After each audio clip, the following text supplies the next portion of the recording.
கேரள மாநிலம் பாலக்காட்டில் கடந்த 9ஆம் தேதி மங்காட் மருத்துவமனைக்கு அவசர சிகிச்சைக்கு கொண்டு வரப்பட்டார் ஒரு இளம் பெண். மூச்சு விடுவதில் சிரமம் உள்ளதாக கூறி அவரை அவரது கணவர் மருத்துவமனையில் அனுமதித்தார். உடனே மருத்துவர்கள் தீவிர சிகிச்சை அளித்த நிலையிலும் சிகிச்சை பலனளிக்காமல் பரிதாபமாக உயிரிழந்தார். மருத்துவமனையில் உயிரிழந்தவர் கேரள மாநிலம் பாலக்காட்டைச் சேர்ந்த 26 வயதான வைஷ்ணவி. அவருக்கும் தீக்ஷித் என்ற இளைஞருக்கும் கடந்த ஆண்டு திருமணம் நடைபெற்றுள்ளது.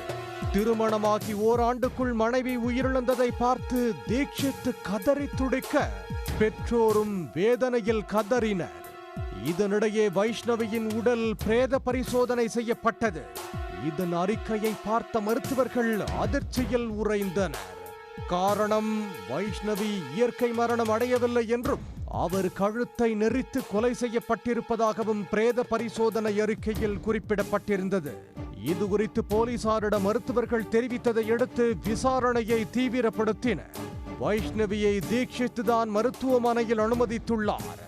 இதில் ஆரம்பத்தில் உண்மையை மறைத்த தீக்ஷித் இறுதியில் திடுக்கிடும் தகவலை கூறி அதிர்ச்சியை ஏற்படுத்தினார்.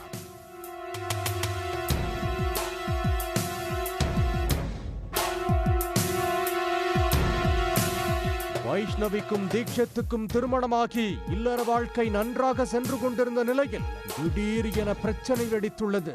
வைஷ்ணவி மீது தீக்ஷித்துக்கு சந்தேகம் ஏற்பட தினந்தோறும் சண்டையிட்டு வந்துள்ளனர். இதே போன்றுதான் சம்பவம் நடந்த நாளன்றும் இருவருக்கும் இடையே கடும் வாக்குவாதம் ஏற்பட்டுள்ளது. அப்போது ஆத்திரத்தில் வைஷ்ணவியை கழுத்தை நெரித்து கொல்ல முயன்றுள்ளார்.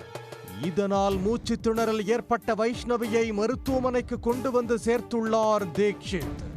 அப்போது வைஷ்ணவிக்கு உடல்நிலை சரியில்லாமல் போனதால் மூச்சு திணறல் ஏற்பட்டதாக மருத்துவர்களிடம் கூறியுள்ளார். உடனே தீவிர சிகிச்சை அளிக்கப்பட்ட நிலையிலும் வைஷ்ணவி பரிதாபமாக உயிரிழந்துள்ளார். தீக்ஷித்தின் வாக்குமூலத்தின் அடிப்படையில் அவரை போலீசார் கைது செய்தனர். இந்த கொலைக்கு வேறு யாராவது உடந்தையாக இருந்தார்களா என்ற கோணத்திலும் போலீசார் விசாரணையை தீவிரப்படுத்தியுள்ளனர். திருமணமான ஒரே ஆண்டில் மனைவியை கொன்றுவிட்டு கணவன் நாடகமாடிய சம்பவம் கேரளாவில் பரபரப்பை ஏற்படுத்தியுள்ளது. உடனுக்குடன் செய்திகளை தெரிந்து கொள்ள சன் நியூஸ் பெல் ஐகானை கிளிக் பண்ணுங்க.